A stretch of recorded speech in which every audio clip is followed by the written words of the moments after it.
Bonjour à tous, bienvenue à l'église Elim. Je suis très heureux que vous soyez parmi nous ce matin, vous qui êtes en présentiel et vous qui êtes à distance. Soyez les bienvenus. Avant de commencer par la louange, nous allons remettre tous ces instants dans la main du Seigneur. Priez pour nos besoins, priez pour les personnes malades, priez pour notre pays, priez pour nos jeunes aussi. Nous savons que ce n'est pas facile d'être jeune en 2025, même chacun, mais nous savons que nous avons un Dieu protecteur, un Dieu qui prend soin de chacun de ses enfants. Est-ce que vous êtes d'accord? Amen. Alléluia. Voilà. Et nous avons un Dieu aussi qui écoute la prière de ses enfants, que ce soit dans les maladies, que ce soit chaque chose, notre Dieu écoute. Et il veut que ses enfants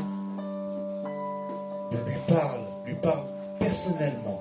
Et que, comme un Père, c'est notre Père céleste. Nous allons remettre tous ces instants dans la main du Seigneur. Nous allons courber la tête et prier. Alléluia. Merci Seigneur pour tant de bonté, Seigneur. Nous sommes dans ta maison, Seigneur. Tu es à la tête de ton église, Seigneur. Et nous sommes tes membres, Seigneur.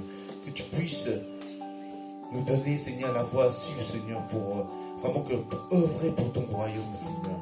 Que Dieu bénisse chacun d'entre nous, Seigneur, qui sont ici, Seigneur. Et que Dieu bénisse aussi ceux qui sont en ligne, Seigneur. Vraiment, Seigneur, que ton esprit soit dans ce lieu, Seigneur. Que ton esprit agit parmi nous ce matin encore, Seigneur. Que ton esprit touche ceux qui sont malades. Je prie spécialement pour notre sœur Luce et aussi pour ma maman, Seigneur, qui est tombée. Et nous savons que elle est entre bonnes mains, Seigneur, et que tu vas prendre soin d'elle. Aussi que tu prends soin de notre sœur Anne-Sylvia aussi, qui est malade, qui a du mal à marcher, Seigneur. Que nous savons que par tes meurtrissures, Seigneur, nous sommes déjà guéris, Seigneur. Alléluia. Merci encore, Seigneur, pour chaque chose que tu vas nous donner. Merci encore pour mes frères et sœurs qui sont ici, et pour ceux qui vont venir, Seigneur. Que tu puisses les aider à venir à bon port, Seigneur, afin d'écouter ta parole, Seigneur. Vraiment, Seigneur, c'est avec grâce, avec adoration, Seigneur, que nous présenterons devant toi, Seigneur. Et nous te demandons ta bénédiction pour chacun d'entre nous, Seigneur. Et que tu entoures des bras d'amour tous tes enfants, Seigneur. Et que tu prends soin aussi de notre pays, de nos jeunes, Seigneur. Et que toute chose, Seigneur, nous voulons te dédier à toi, Seigneur. Parce que c'est toi qui mérites toute la louange, toute la gloire et toute l'adoration. Merci encore à toi, Jésus. Tu es 3 fois saint. Nous te prions, nous te remercions au nom de Seigneur Jésus-Christ. Amen. Je donne la parole à Cathy pour la louange.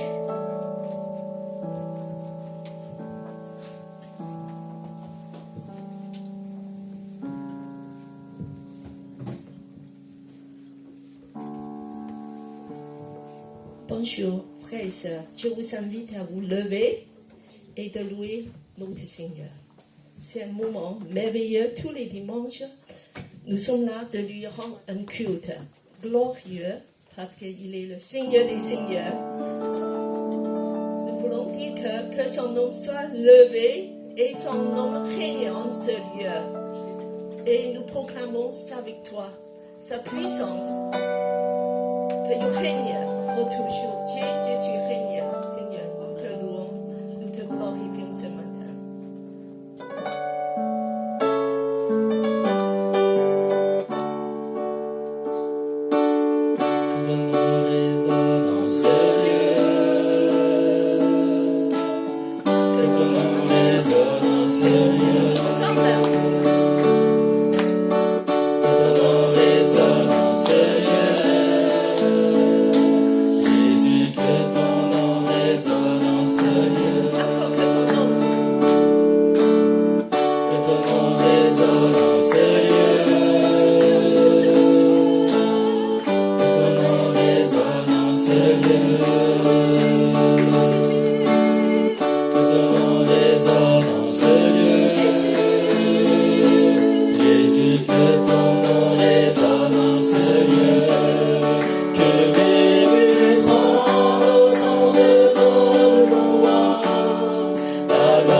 Pense-nous ton esprit.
continue à lever nos voix vers le Seigneur, de dire combien qu'il est bon, il est grand. Ce matin, nous proclamons encore sa puissance, sa victoire dans son Église. Nous proclamons que tu es le roi des rois, Seigneur des seigneurs. Ton nom est au-dessus de tout. Oh oui, Seigneur, tu es le Tout-Puissant. Oui, Seigneur, tu as déjà vaincu. Oui, Seigneur, ton nom est le plus grand. Continuez à lever le grand nom du Seigneur.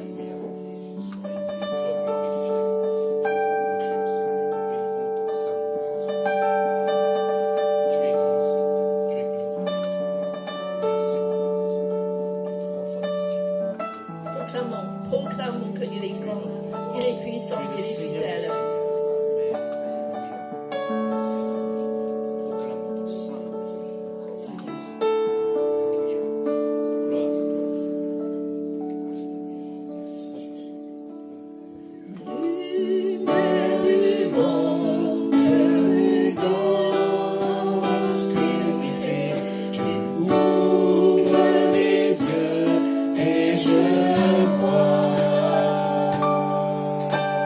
Tant de beauté que mon cœur ému t'adore. Je sais que ma vie est en toi. Me voici pour louer, me voici à tes pieds, me voici pour dire tu es mon Dieu.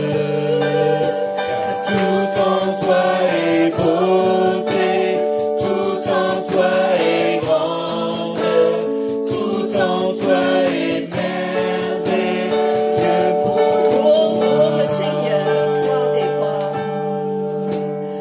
Roi éternel, élevé au-dessus de tout, ta gloire resplendit dans le ciel. Tu es venu humblement sur cette terre, tu t'es donné par amour. Me voici pour louer, me voici à tes pieds, me voici pour dire tu es mon Dieu. Car tout en toi est beauté, tout en toi est grande, tout en toi est merveilleux pour moi. Pourrait imaginer le prix payé pour mon péché. On pourrait imaginer le prix payé pour mon péché. Continuez à adorer. Me voici pour louer, me voici à tes pieds, me voici pour dire tu es mon Dieu. Car tout en toi est beauté, tout en toi est grande, tout en toi est merveilleux pour moi. Et me voici pour louer, me voici à tes pieds, me voici pour dire tu es mon Dieu. Car tout en toi est beauté, tout en toi est grande, tout en toi est merveilleux pour moi. Tout en toi est Pour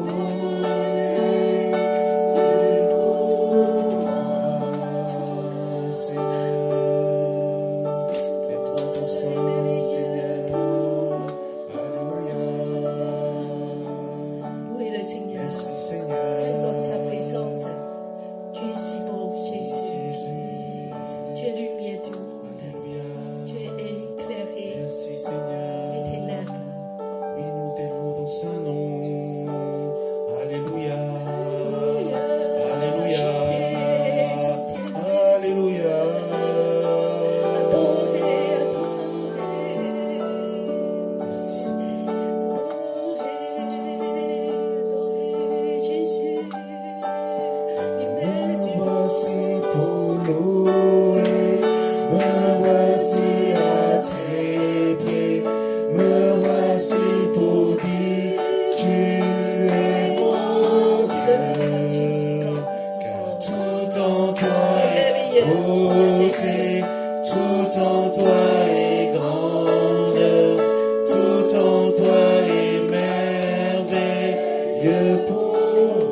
tu es si beau, ton amour nous ravit. Et tu es notre joie. Alléluia.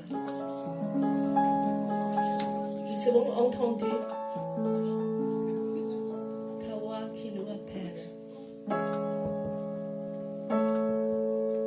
Dans cette douce communion avec toi.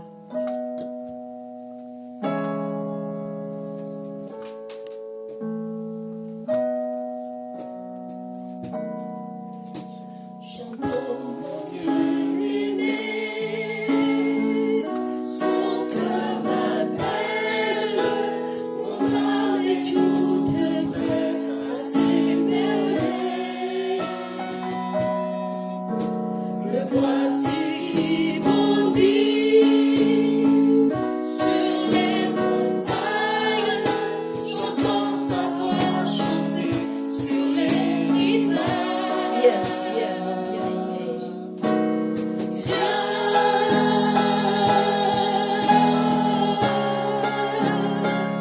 Mon cœur appelle, oui, viens, que je t'emmène dans mon jardin.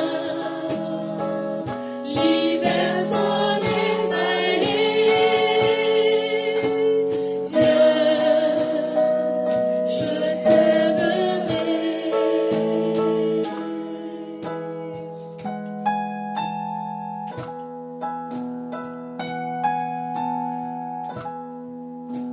Le voici qui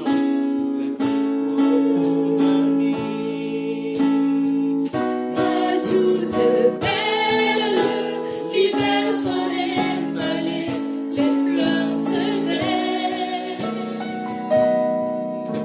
Viens le temps des chansons et des je t'aime, entends ce chant d'amour où toi se lève. Viens,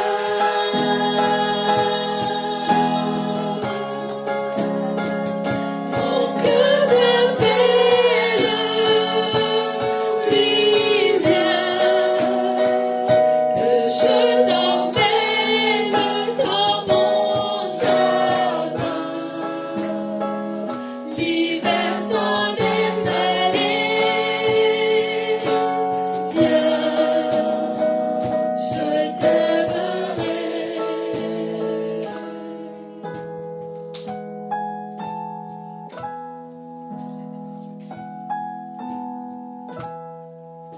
Cet amour est plus fort que nos misères, l'amour de Dieu venu sur notre terre. La grâce qui guérit et qui relève, l'amour qui jamais ne s'achève.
Ton amour est si doux. Ton amour est merveilleux. Remplis-nous, comble-nous cœurs.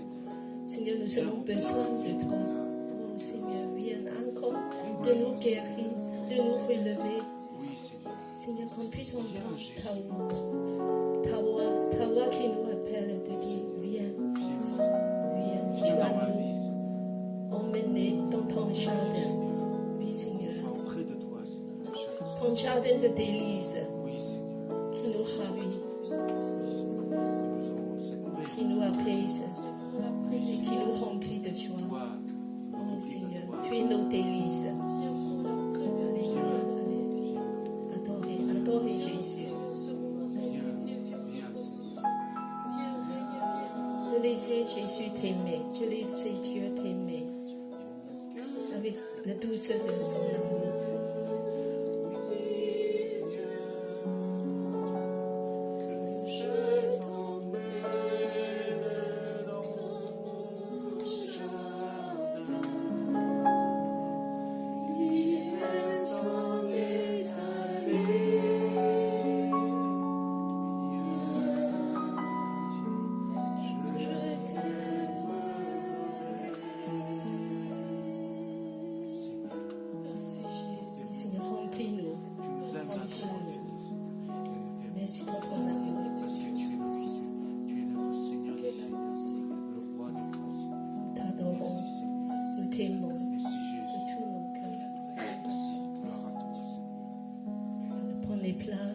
Continue à adorer Jésus. C'est dans l'amour que nous voulons t'offrir ce que nous avons dans nos cœurs, oui, Seigneur, de t'offrir nos vies, oui, Seigneur. Demandons, c'est les moments des offrandes. Demandons des gens d'accueillir, de passer le corbeau. On reprend le premier chant, d'élever le nom de Jésus. Que ton nom résonne en ce lieu. Que ton nom résonne en ce lieu. Jésus. Que ton nom résonne en ce lieu. Jésus, que ton nom résonne en ce lieu. Les murs.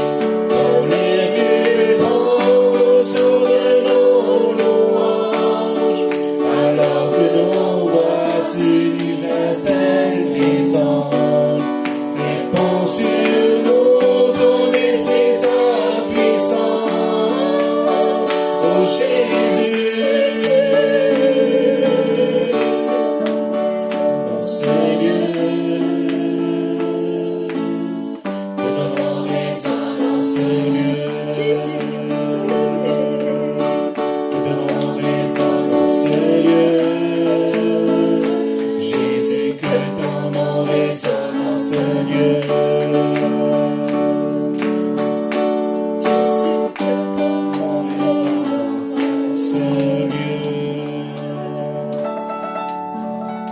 Alléluia, alléluia, Seigneur Jésus, que ton nom soit loué, élevé.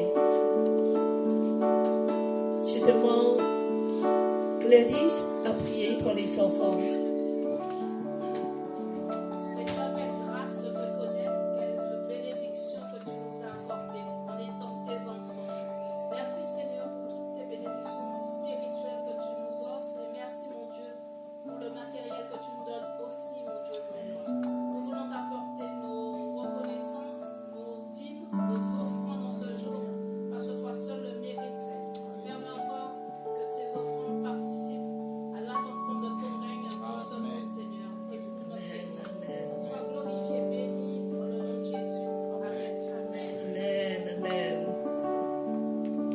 Jésus, levez son grand nom. Amen. Amen, amen.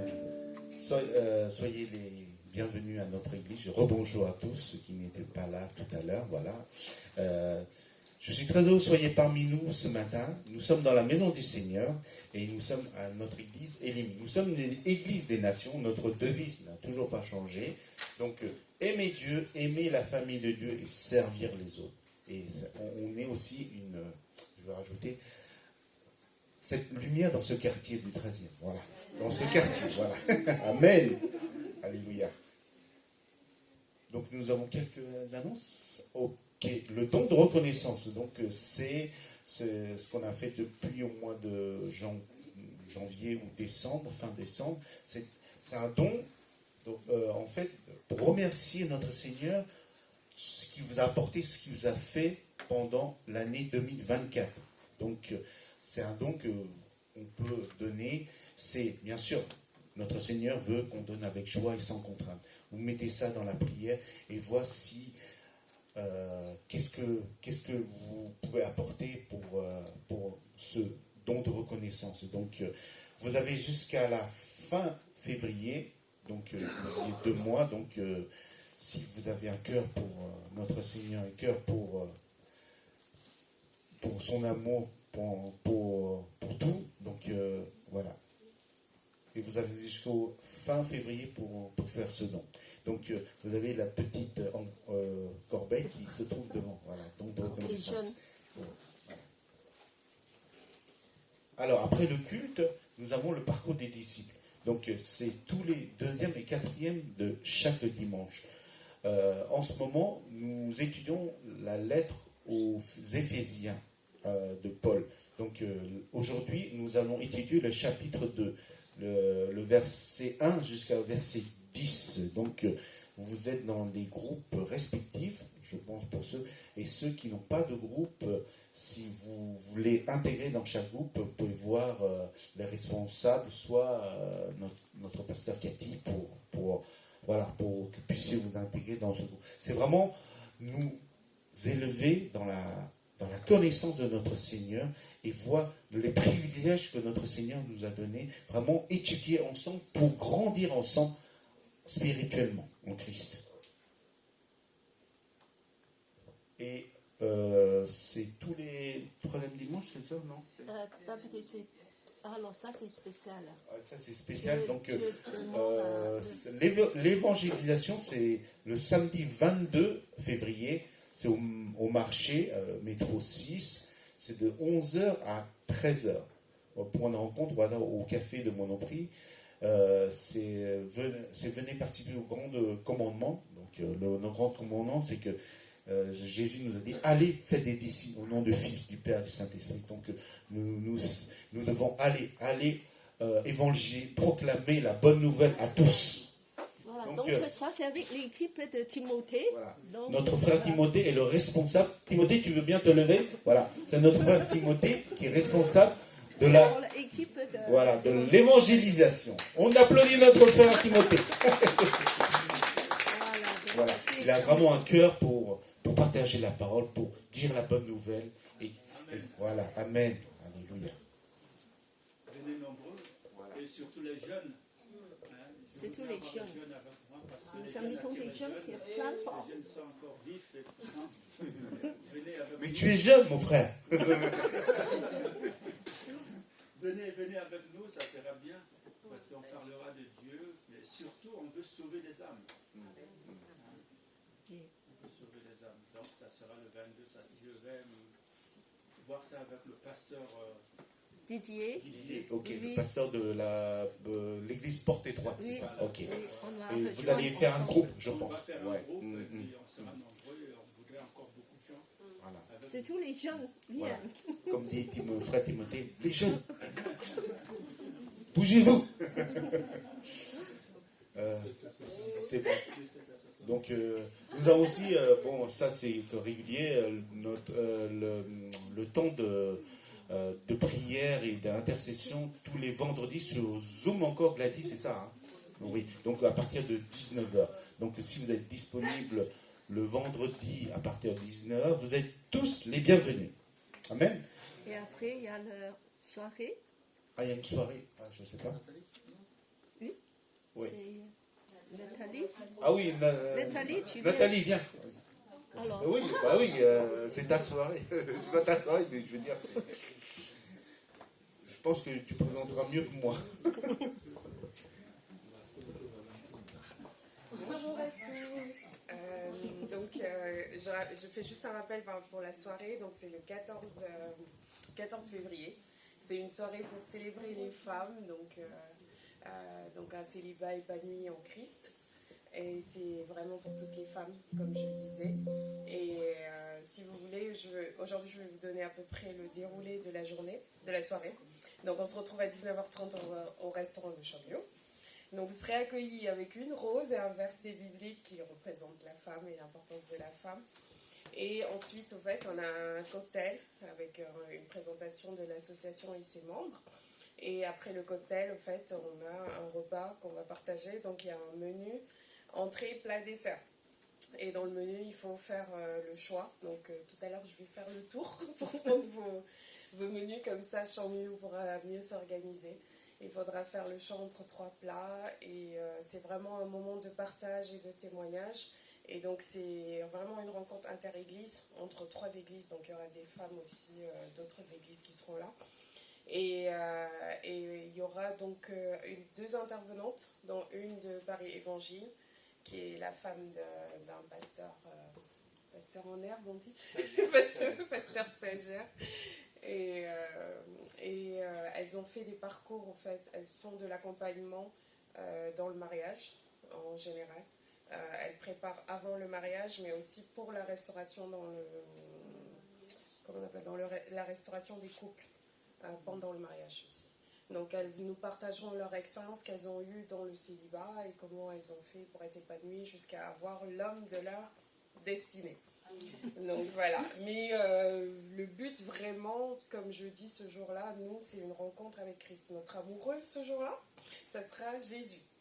Donc ça sera vraiment, on va vous valoriser, on va vous traiter comme des reines, parce que c'est comme ça que vous êtes aux yeux de Dieu, donc plus précieuse que l'or. Donc c'est pourquoi il y a ce titre-là. Donc c'est vraiment un moment convivial, un moment de partage, il ne faut pas se mettre la pression, on est là pour faire connaissance, pour être épanoui et être bien. Donc le menu en tout, c'est 35 €. Et à la fin, il y aura des petites surprises aussi que vous verrez. Il y aura un temps d'agapé et un temps de témoignage aussi après les intervenants. Donc ça finit à 22h30 maximum. Ça commence quand? Hein 19h30 jusqu'à 22h30. Donc voilà. N'hésitez pas en tout cas, si vous avez des questions, à revenir vers nous et à pouvoir nous dire. Et par rapport aux gens qui n'ont pas de, comment on appelle ça, qui sont au chômage, c'est 20 €. Donc, et les jeunes qui sont encore étudiantes. Donc voilà. Et pour les autres, c'est plein tarif à 35 €. T'es pas au chômage, Luis. Et t'es pas étudiante. Et tu n'es plus jeune. Dis-moi. Donc voilà. Vous avez des questions? Non? C'est bon? Ok. Merci à vous. Merci Nathalie.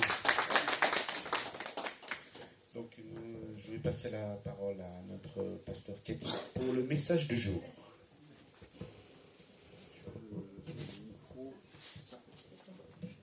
Et nous voulons valoriser tout le monde, pas seulement des sœurs, mais des frères aussi. Parce que les frères ont un rôle très important dans la famille de Dieu. Et nous louons Dieu, il y a des frères, il y a des sœurs. Et pourquoi pas, il y aura une fête pour des frères aussi. Voilà. Levez-vous des frères, de dire que nous voulons aussi faire quelque chose. Alors ce matin, je suis contente de voir Anne-Sophie qui est un peu plus en forme, était parmi nous. Malgré ses difficultés de marcher, elle est parmi nous. Donc on va l'applaudir. Voilà, on va l'encourager. Et aussi, il y a le frère qui est avec nous. Je crois que tu es déjà venu pendant les JO, c'est ça? On a fait. Et quel est ton nom, toi? Le prénom? Oui. Oui. Alain. Voilà. Donc, c'est le frère Alain. Oui, voilà. Donc, nous sommes contents de te revoir. Et bien sûr que les enfants aussi, nous sommes contents de vous voir. Alors, ce matin, nous voulons parler de quelque chose qui est ravissant. Voilà, une oasis. Bon. Et bien que je voulais prendre fait un parcours rapidement de nos devises et l'hymne.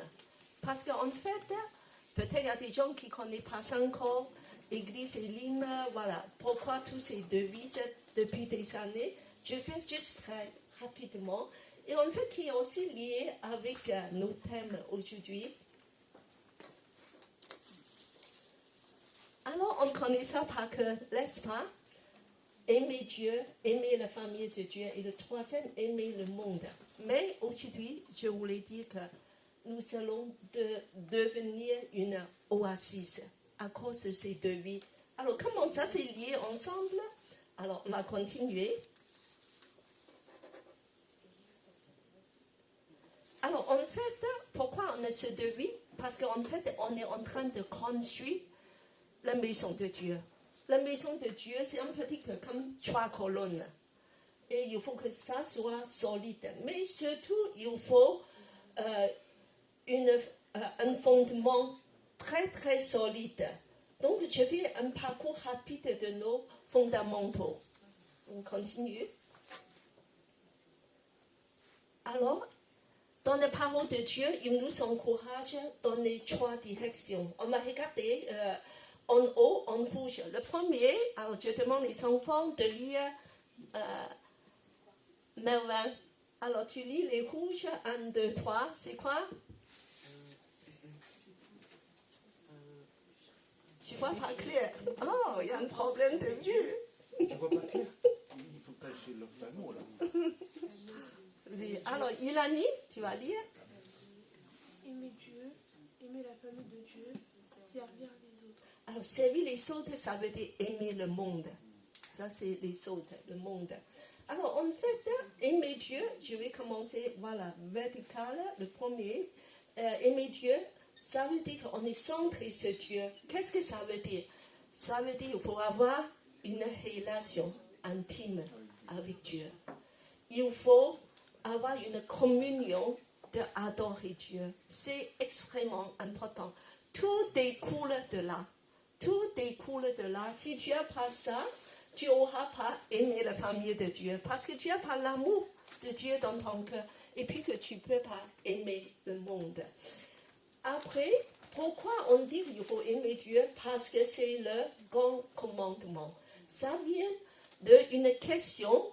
Un professeur de la Bible a demandé à Jésus, quel est le plus grand commandement?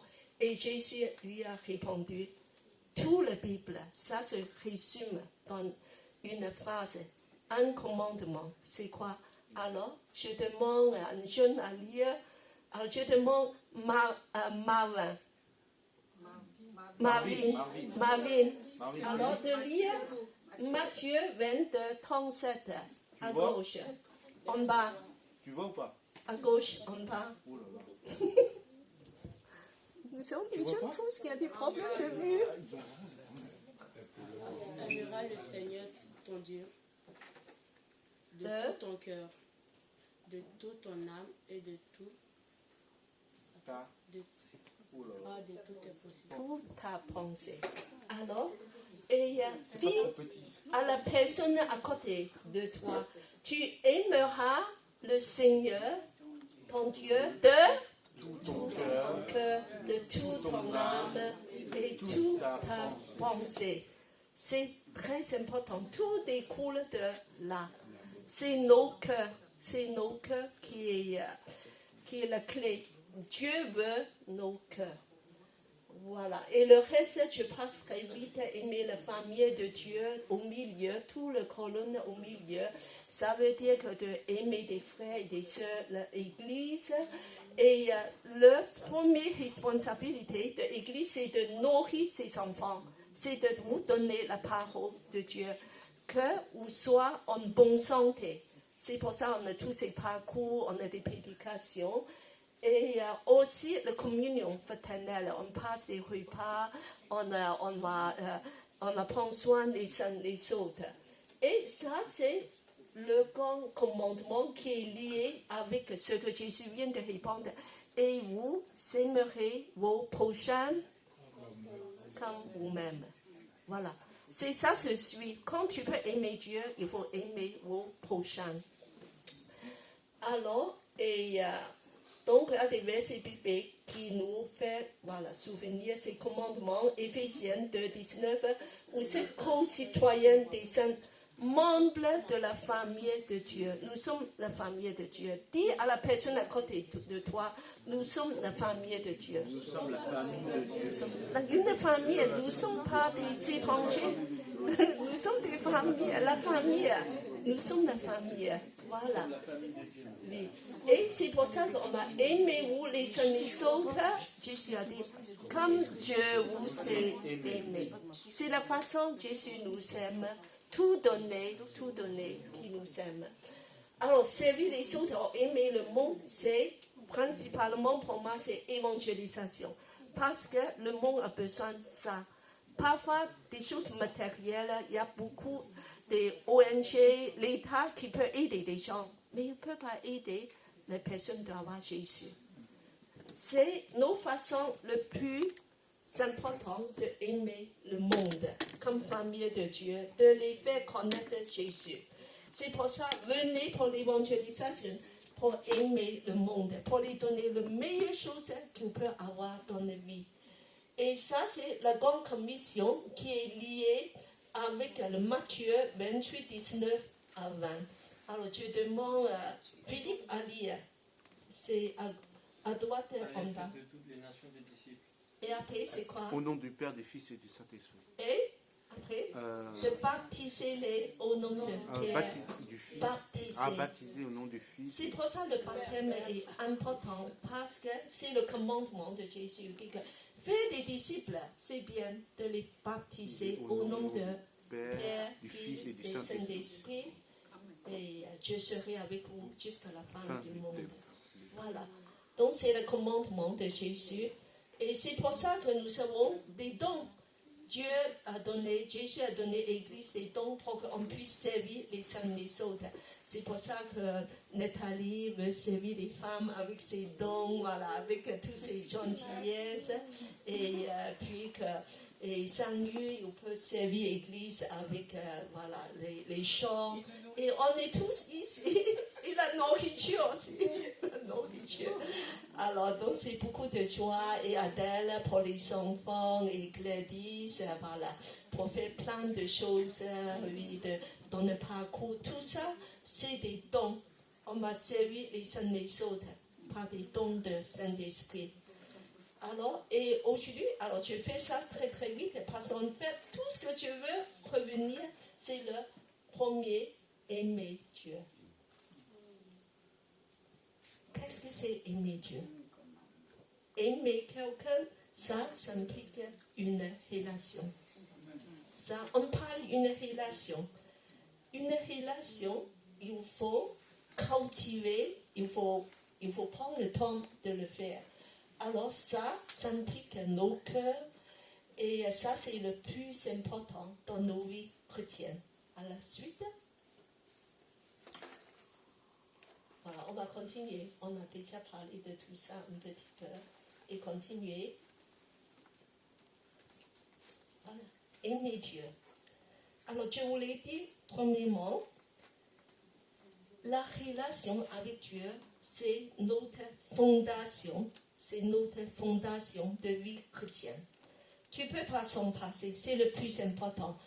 Tu peux faire plein de choses à l'église, d'aller à l'église tous les jours, de pécher, de faire évangélisation, de parler aux autres, et puis que de servir à l'église. Mais si tu n'as pas une relation de Dieu, tu n'as pas de fondation. Tout ce que tu construis dessus, ça va s'écouler. Un jour, ça ne va pas durer.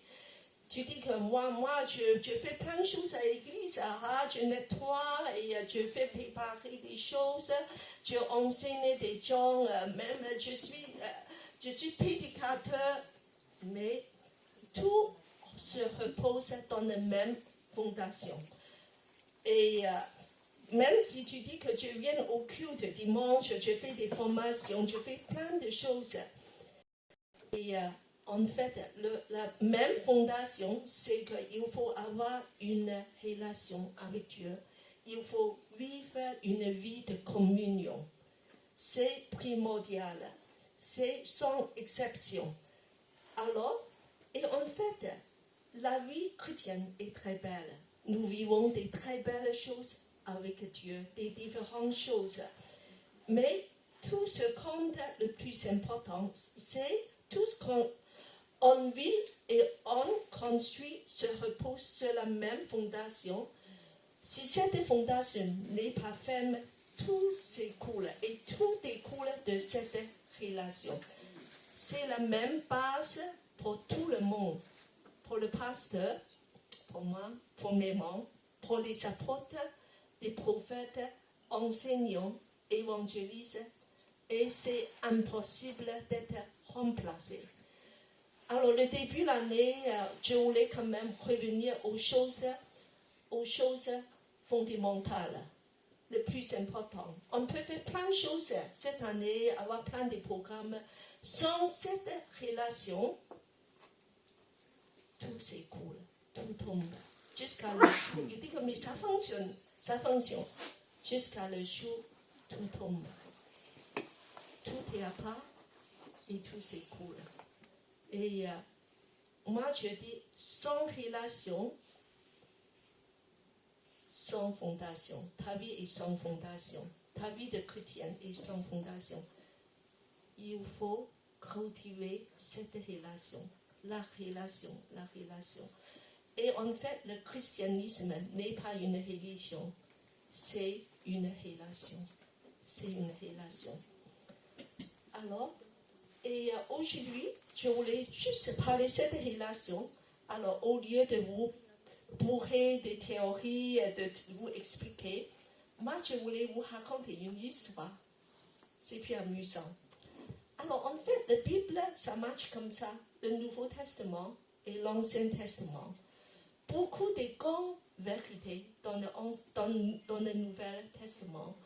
Le salut, la nouvelle naissance, le royaume de Dieu et la guérison. Beaucoup de ces choses, la grande vérité qui s'explique dans les épîtres. En fait, dans l'Ancien Testament, ça se raconte différemment par des symboles, par des personnages. Alors, je vous demande, Joseph, il représente qui? C'est un type de qui? Cet personnage. Nouveau Testament, on parle beaucoup de Jésus. Mais dans l'Ancien Testament, il y a le type de Jésus. Le type, ça veut dire un symbole, une représentation. C'est quel personnage? Qui a dit Joseph? C'est Manuel? C'est qui a dit Jésus? Qui a dit Joseph? J'ai entendu quelqu'un qui a dit? C'est Gladys, d'accord. Alors, un point pour Gladys, c'est le type pour Jésus. Alors, tous les événements dans l'Ancien Testament, en fait, représentent quelque chose dans des grandes théologies, en fait, dans le Nouveau Testament. Et je vous demande une autre chose. Le Pâques juif représente quoi dans le Nouveau Testament? Dans l'Ancien Testament, tu veux dire? Non, dans la Nouvelle. Cette image de Pâques juif dans l'Ancien Testament, Oui. dans le Nouveau Testament, c'est quoi? C'est la résurrection de Jésus. Non, quand Jésus a donné son sang sur la croix. Alors, résurrection, je ne le crois pas. Le Pâques, c'est un agneau a été tué. Ah, quand Jésus a été crucifié. Crucifixion. Oui, la crucifixion. Le sacrifice de Jésus. Sur la croix. Donc, tu vois que c'est amusant de lire la Bible dans cette façon. Toutes les histoires que tu lis dans l'Ancien Testament, c'est des vérités, des grandes vérités dans le Nouveau Testament. Alors aujourd'hui, je veux vous raconter une histoire très belle. En plus, cette histoire nous concerne.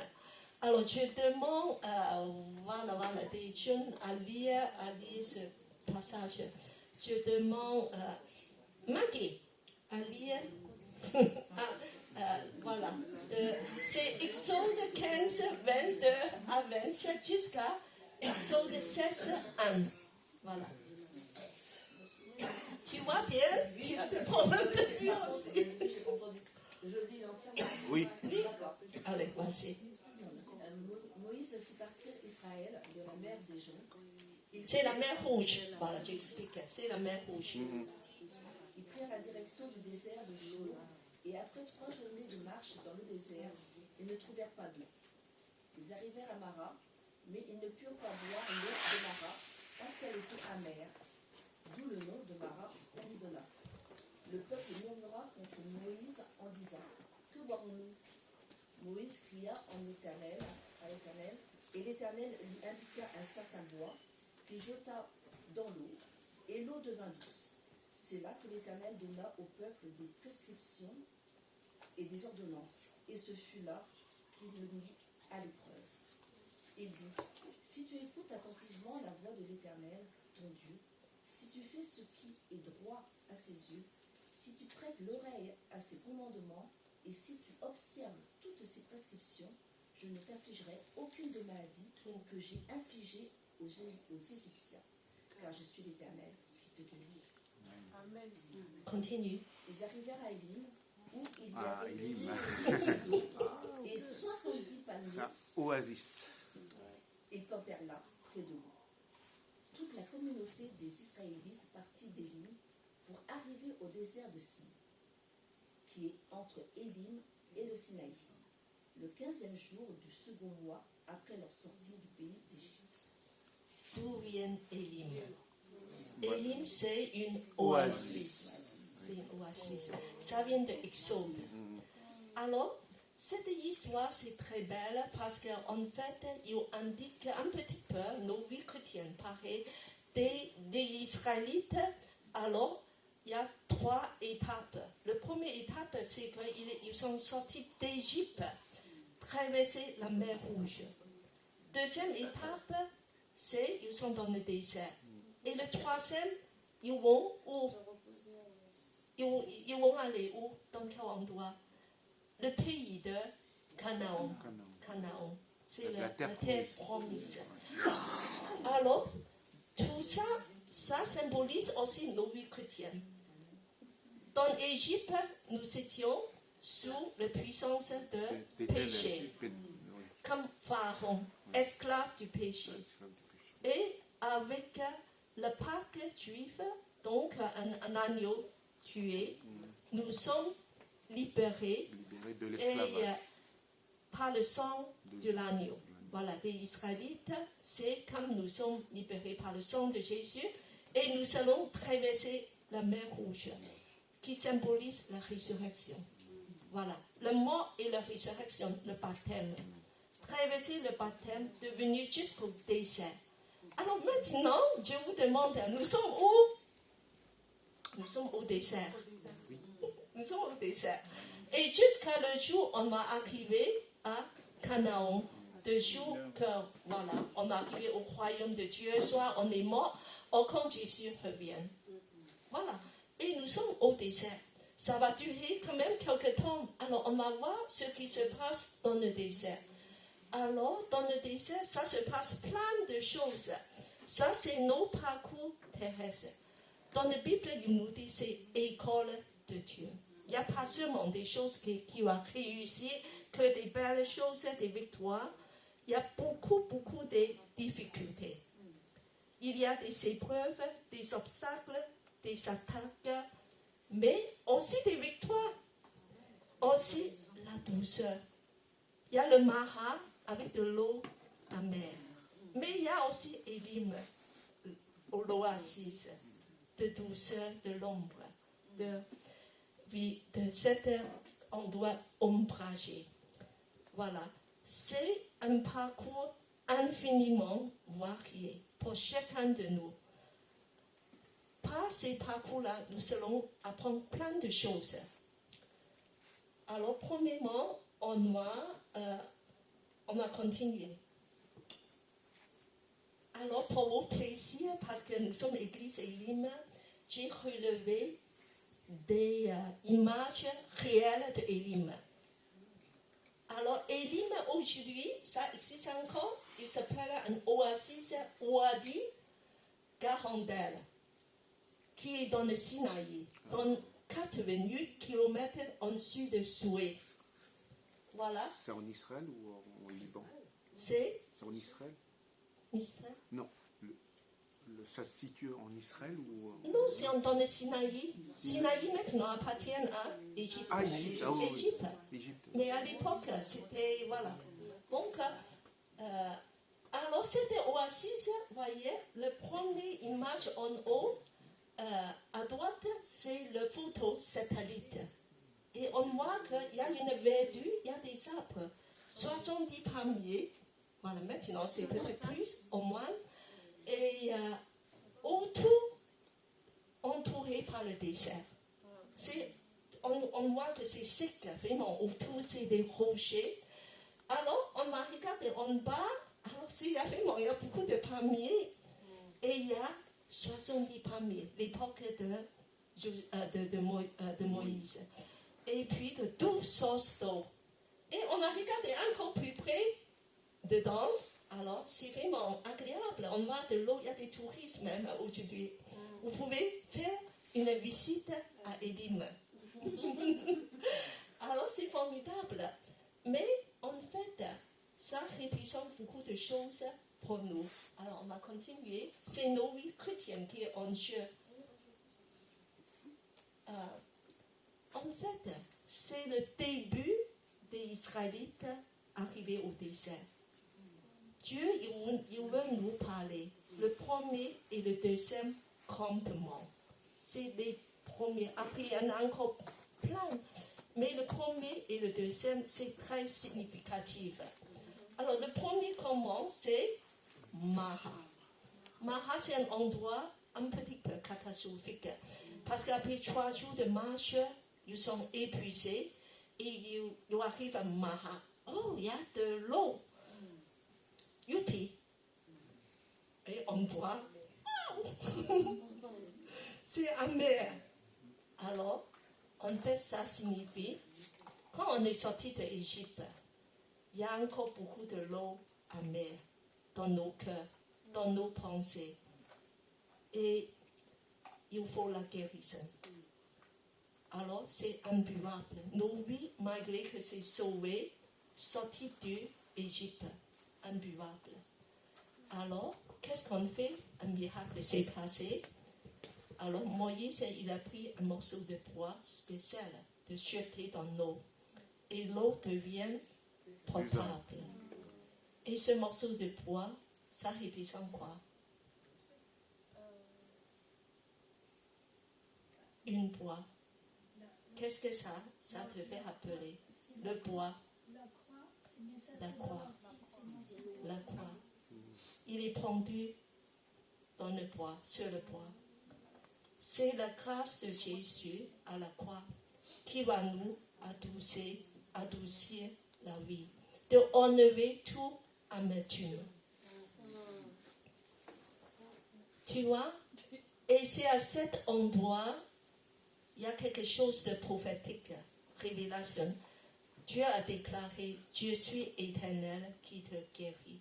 C'est le nom de l'éternel, Yahvé Rapha. Yahvé Rapha vient de là. Éternel qui te guérit. La guérison. Dieu a commencé à nous guérir, à Maha. Alors, mais Dieu fait quelque chose encore merveilleux. De suite, on va arriver à Élim. Voilà. Élim, c'est indispensable de passer par Élim. C'est là que Dieu nous invite une relation d'intimité avec lui. De dire, viens dans l'oasis. Là, tu vas se reposer en douceur de mon amour avec toi, en communion avec moi. Il y a de l'eau de palmier. Tu es abrité de tout ce qui est du désert, de chaleur brûlante, de tous les dangers. Je ne sais pas si vous étiez dans une oasis. Il y a quelqu'un qui a été dans une oasis? Waouh! Voilà, moi j'étais dans une oasis. Je te dis, l'ambiance change de suite. Tu es dans le désert, j'étais dans le désert de Sahara. C'est brûlant, tu vois, pas vraiment un neige. Mais d'un coup, tu es arrivé dans un endroit, waouh, c'est frais, c'est ravissant, tu es à l'ombre. Il y a de l'eau partout, il y a des chants des oiseaux, il y a des fleurs, même il y a des fruits. C'est un endroit enchanté. C'est cet endroit qui représente la communion, la relation intime avec Dieu. Dieu aujourd'hui, il veut vous inviter tous à Oasis Elim, dans une oasis. Et tu vois que nous sommes nommés Elim. Est-ce qu'on a cette relation avec Dieu, d'intimité, de douceur, de l'amour, de grâce? Et vraiment que Dieu nous comble de tout ce qui est merveilleux en lui. Alors, moi, je veux dire, le secret, Elim, c'est un lieu, un temps. C'est un lieu très spécial que tu es face à face avec Dieu. Et c'est Dieu qui te comble. Et tu es vraiment dans une relation intime. Mais c'est aussi un temps. C'est pas tout le temps comme ça. Parce qu'après, il faut continuer étape par étape. Il faut sortir de Elim, de continuer nos voyages sur terre. Mais il faut passer par Elim. Si tu passes par Elim, tu n'auras pas la force. Tu n'auras pas, je veux dire que cet renouvellement de pouvoir continuer. Donc, cet lieu, c'est notre rendez-vous journalier avec Dieu. Est-ce que tu as tous les jours, est-ce que tu cherches Dieu? Il y a un rendez-vous journalier. Est-ce que tu fais un plein de carburant, comme la voiture, de recharger la batterie, d'être restauré, de recevoir instruction, d'être rafraîchi par l'amour, par la grâce de Dieu? Alors, tous les jours, est-ce que tu as un moment comme ça? Ou est-ce que tu dis que c'est quelque chose que je peux m'en passer? Il y a autre chose plus importante. Mais encore, sans relation, sans fondation. Dis à la personne à côté de toi, sans relation, sans fondation. Sans relation, sans fondation. Alors, c'est un temps, il faut passer un temps avec Dieu. Ça peut être dans le matin, midi, 15 minutes, le soir, et même entre, 2-3 choses, des miettes de temps, surtout pour des moments. Alors, mais ce sont des vrais moments que tu es face à Dieu. Il ne faut pas faire ça comme un devoir, parce que l'Église dit il faut faire ça, ça fait partie des programmes chrétiens. Non, c'est un moment de cœur à cœur. C'est un moment qui va changer ta vie. Alors, je te dis que pour des mamans, est-ce que c'est possible de trouver ce temps? Il dit que je me lève à 6 heures et j'ai des enfants qui commencent à crier. Et j'ai plein de choses. Après, je m'en vais au travail. Moi, je ne trouve pas ce temps. Mais je te dis, il y a une maman, c'est la maman de Wellesley. Wellesley, c'est un homme qui a changé l'Angleterre dans le 18e siècle, qui a évangélisé toute l'Angleterre. Et Wellesley, sa maman a plus que 10 enfants. Tous les matins, quand Wellesley se lève, il voit sa maman dans la cuisine à genoux avec une torche sur la tête. Les enfants savent, maman est en communion avec Dieu, il ne faut pas la déranger. Alors, tout simplement, on met une torche à la tête. Alors, on peut trouver ces moments-là dans les toilettes. Voilà, le panier, pas tant. Et encore dans les voitures, même dans les transports en commun, dans beaucoup d'endroits, voilà. Et c'est à vous à chercher un temps et ennuyeux. Tout le monde a 24 heures. Donc, c'est à vous à organiser de trouver. Si tu veux vraiment faire quelque chose, tu vas trouver le temps. Si tu veux voir quelqu'un, tu vas trouver le temps de voir cette personne, de parler avec lui. Ça, c'est sûr. Voilà. Donc, c'est le cœur qui compte. Alors, et après, la suite. Alors, on a dit, Élim signifie une relation. Église Élim, réveillez-vous, réveillez-vous. C'est une relation de passer du temps avec Dieu. Alors, c'est la fondation pour ta maison. En fait, c'est un vrai défi pour nous. Alors, peut-être que tu me dis, Cathy, tu ne me connais pas, tu ne comprends pas, tu ne comprends pas. Et tu sais pas, mes problèmes sont gigantesques. Moi, j'ai plein de problèmes, plein de choses. Moi, je veux attaquer des grandes choses. Mes grands problèmes, j'ai des problèmes financiers, familiales, avec mes enfants, avec mon conjoint, avec judiciaire, de papier, de tout ça. Et alors, mais en fait, c'est la clé. C'est la clé de tout ça. Dieu dit que le diable veut surtout t'empêcher de passer ce temps. Parce que c'est comme ça fonctionne le royaume de Dieu. Si tu ne perds pas le temps avec Dieu, tu perds tout. Tu gagnes du temps. En fait, quand tu perds le temps avec Dieu, tu vas voir des choses vont être réglées. Parce que c'est Dieu qui marche devant toi. Parce que c'est lui qui prend des choses en main. Perds le temps avec Dieu, tu vas gagner du temps. Amen. Et alors, et comment faire? Je veux dire, comment faire? Il faut faire ça comme une priorité. Il faut que ça soit intentionnel. Parce que sinon, ça ne va pas se faire. Il faut même marquer ça comme un rendez-vous dans ton agenda. Et alors tu dis,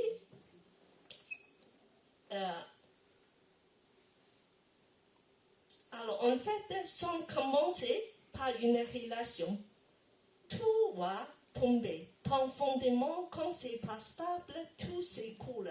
Tu perds ton temps de faire des choses.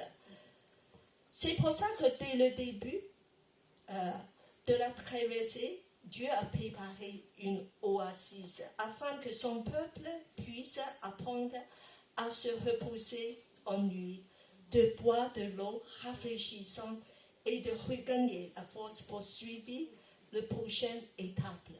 Nous allons étape en étape. On va continuer. Alors, qu'est-ce qu'on fait pendant ce temps-là? Est-ce que c'est comme un petit peu des choses mystérieuses et qu'est-ce que je fais là-bas? Qu'est-ce que tu fais? Comment tu passes le temps avec Dieu? Il est invisible. Alors, Dieu dit qu'il n'y a pas de règle. Je ne peux pas te donner une méthode. Je ne peux pas dire que, alors, tous les jours, tu vas lire 5 versets de Bible. Tu vas prier 10 minutes. Et après, tu vas proclamer 10 fois. Et c'est bon. Chacun sa façon. Chacun son méthode.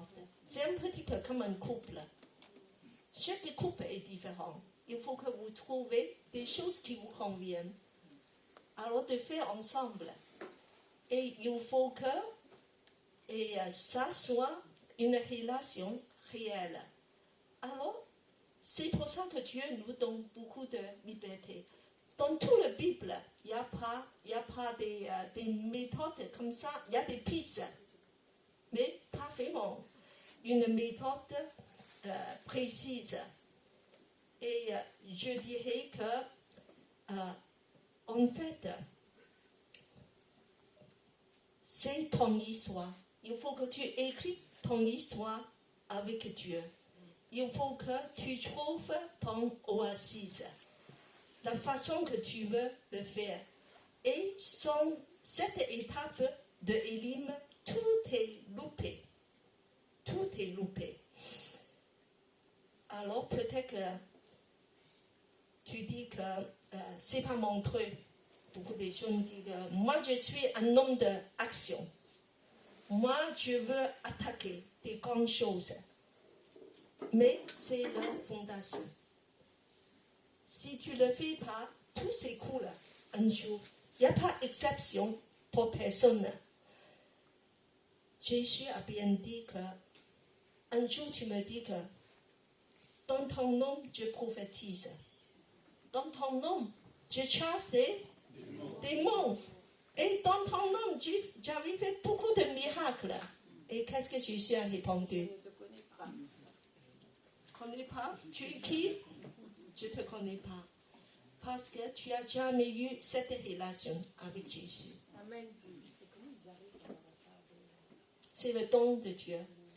Tout ça, Dieu peut donner des dons qui sont irrévocables. Mais ce n'est pas ça qui est le plus important. Dieu veut une relation. Je ne le connais pas. Je ne te connais pas. Connais Dieu à Élim, dans l'oasis. Avoir une relation, c'est vraiment nos fondations de vie chrétienne. Tu peux avoir plein de dons, mais ça ne sert à rien. Tout s'écoule. Il n'y a aucun malheur. Jésus même dit que retirez-vous de moi. Je ne veux plus te voir. Je ne te connais pas. Tu n'es jamais venu dans ma présence. Voilà. Donc ça, c'est quelque chose, on a gardé le début de cette année. Avoir une relation, construire ton Élim, avoir une relation intime avec Dieu, passe le temps avec Dieu. C'est primordial, c'est le plus important. Et en fait, tu ne peux pas vivre une vie chrétienne sans cette relation. C'est comme un couple marié. La femme est en train de faire plein de choses. Je lave des vêtements, je cuisine, je nettoie la maison. Mais si tu n'as pas la relation avec ton conjoint, tu es comme un colocataire, n'est-ce pas? C'est la même chose. Tu peux faire plein de choses. Ça ne marche pas, ça ne fonctionne pas. Le royaume de Dieu aussi, ça ne fonctionne pas. Alors, je veux quand même vous donner quelques pistes, c'est les basiques. C'est très simple. Les choses les plus simples sont les plus difficiles, en fait. Alors, c'est que dans ce lieu d'intimité, à Élim, dans l'oasis, tu fais d'habitude pas grand-chose. Tu fais quelque chose en rapport avec la parole, la prière et l'adoration. Très simple. Alors, je voulais que vous lisiez ça une fois. La parole, allez-y. La parole, la prière, l'adoration. Simple. Simple. Les gens, c'est simple. Même vous pouvez arriver. La parole de qui? De Dieu, la Bible. Et la prière, c'est que tu parles avec Dieu. La parole, souvent, c'est Dieu parle à toi. Si tu lis la Bible, tu lis par la Bible, Dieu ne peut pas parler à toi. Est-ce que tu as entendu que Dieu apparaît devant toi? Il dit qu'il a né. Tu vas à l'école aujourd'hui. Voilà. Et Marvin, tu vas faire tes devoirs. On entend par la voix de Dieu. Mais comment Dieu nous parle? C'est à travers la Bible. Si tu lis pas ta Bible, Dieu ne peut pas te parler. Parce qu'il n'y a pas de parole. Et puis que l'adoration. Tu fais avec un cœur rempli de l'amour, d'adorer Dieu. Et non pas avoir peur. Dieu, j'ai peur de toi. Je viens, mais mon cœur est très peu de toi parce que tu vas peut-être me punir. Et non, Dieu dit, adore-moi, rapproche de moi, je t'aime, mes enfants. Viens à moi que je t'aime. Je veux te parler. Je veux te dire des choses merveilleuses. Je t'aime. Voilà.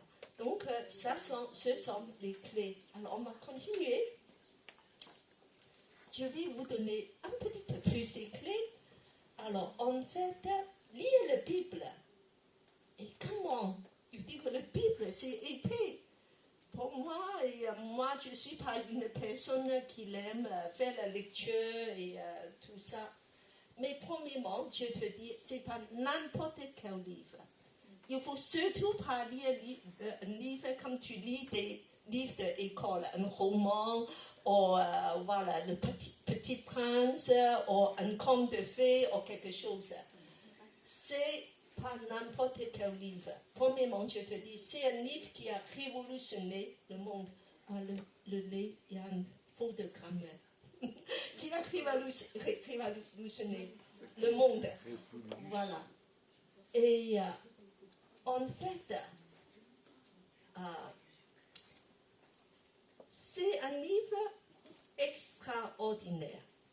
C'est le livre le plus lu, le plus traduit, le plus imprimé et le plus vendu de tous les livres du monde. Je te dis aussi que tous les pays, comme les États-Unis, ont fondé leur constitution sur la Bible.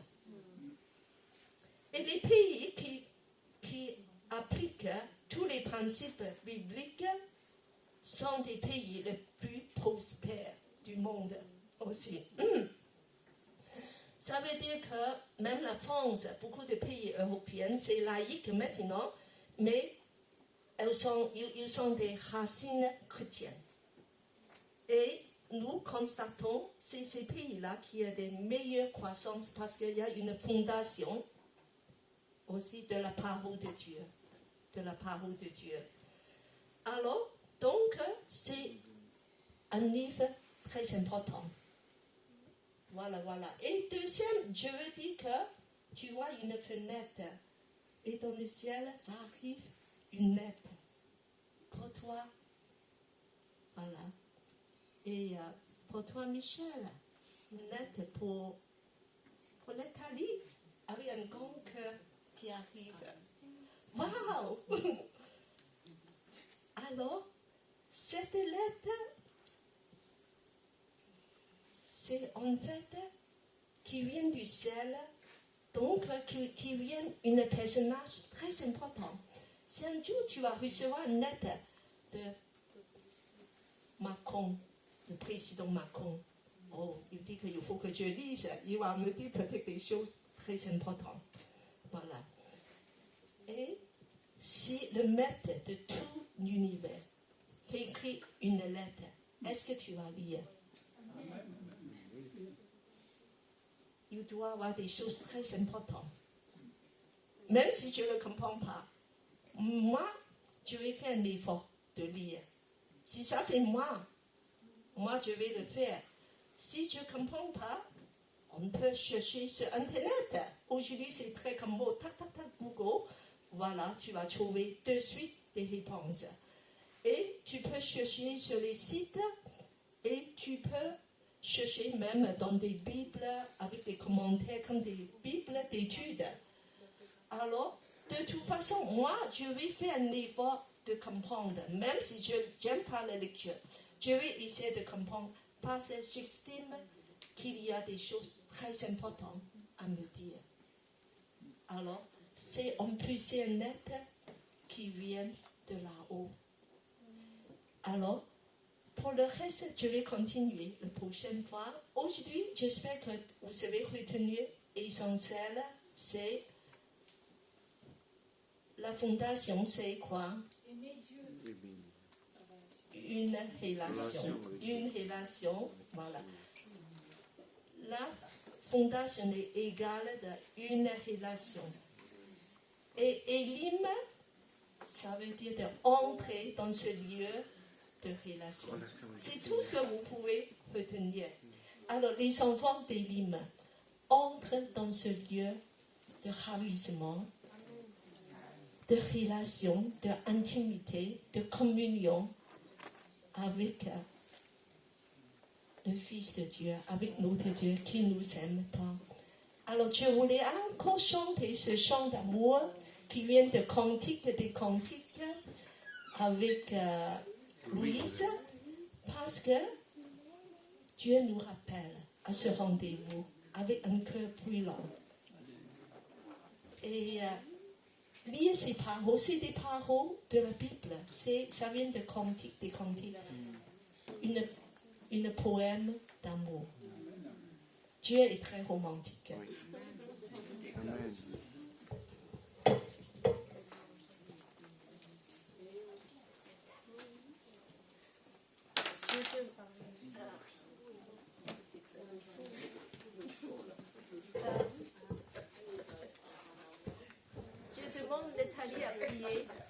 Nathalie a prié courement le temps de préparer la louange, de prier pour cette relation. Merci Seigneur pour ce temps d'enseignement que tu nous as donné, Seigneur. Merci pour la parole que tu nous donnes chaque jour, Père Tout-Puissant. Vois chacun d'entre nous, Seigneur, les membres de l'Église Élim, Seigneur, comme nous sommes ici, Seigneur, pour avoir ce temps de repos. Notre Église Élim, Seigneur, est une église aussi de repos, là où on trouve le calme, la paix, l'apaisement, Père Tout-Puissant.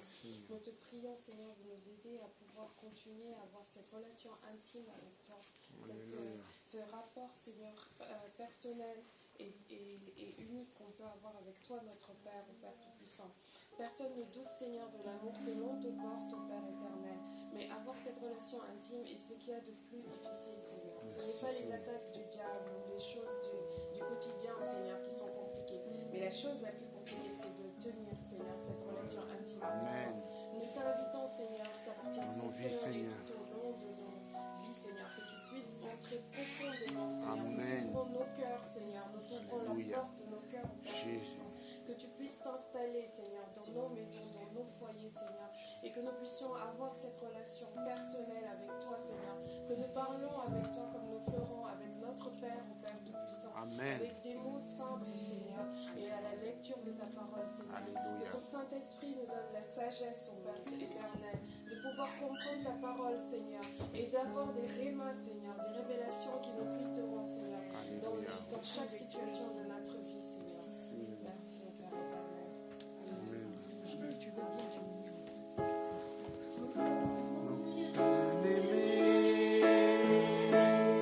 son cœur m'appelle, mon âme est toute prête à ses merveilles. Le voici qui bondit sur les montagnes, j'entends sa voix chanter sur les rivages.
Cet amour qui est plus fort que nos mystères, l'amour d'un Dieu venu sur notre terre,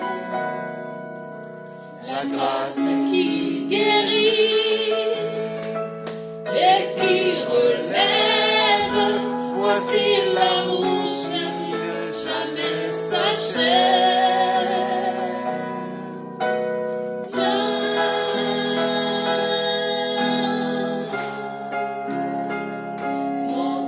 T'appelle, oui, viens.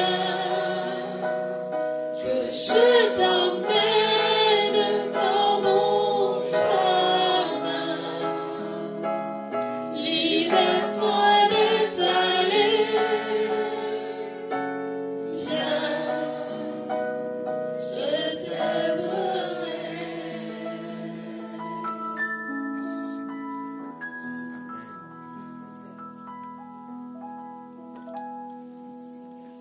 Merci Jésus. C'est pour cette invitation intime avec toi dans ce bois assise. Seigneur, aide-nous de tous les jours entrer un lieu avec toi, une relation intime avec toi. Seigneur, de trouver le nom, Seigneur, de t'aimer de tout nos cœurs. Amen.